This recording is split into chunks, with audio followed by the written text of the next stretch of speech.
வணக்கம். ஆகாஷ்வாணி புதுச்சேரி செய்திச் சுருக்கம் வாசிப்பவர் கோதை நாயகி.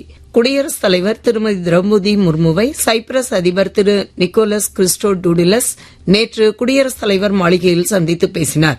இருதரப்பு உறவுகள் குறித்து இருவரும் ஆலோசனை மேற்கொண்டனர்.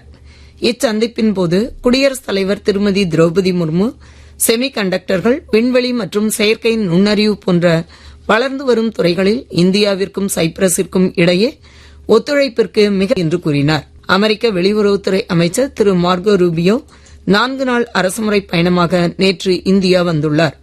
வெளியுறவு அமைச்சர் டாக்டர் ஜெய்சங்கரை அவர் இன்று புதுடெல்லியில் சந்தித்து இருதரப்பு உறவுகள், பிராந்திய மற்றும் உலகளாவிய அமைதி மற்றும் பாதுகாப்பு உள்ளிட்டவை குறித்து பேச்சுவார்த்தை நடத்தவுள்ளார்.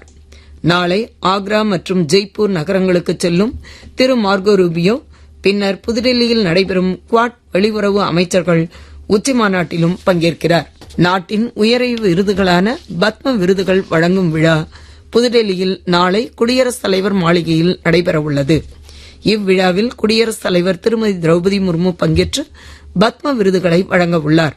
5 பத்ம விபூஷன், 13 பத்ம பூஷன் மற்றும் 113 பத்மஸ்ரீ விருதுகள் என மொத்தம் 131 பத்ம விருதுகள் நாளை வழங்கவுள்ளார். IPL கிரிக்கெட் போட்டியில் லக்னோவில் நேற்று நடைபெற்ற ஆட்டத்தில் பஞ்சாப் கிங்ஸ் அணி லக்னோ சூப்பர் ஜெயின்ட்ஸ் அணியை 7 விக்கெட் வித்தியாசத்தில் வீழ்த்தியது.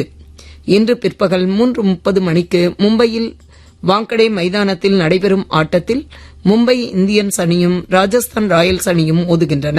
கொல்கத்தா ஈடன் கார்டன் மைதானத்தில் இன்றிரவு 7:30 மணிக்கு நடைபெறும் மற்றொரு போட்டியில் கொல்கத்தா நைட் ரைடர்ஸ் அணியும் டெல்லி கேபிட்டல்ஸ் அணியும் மோதுகின்றன.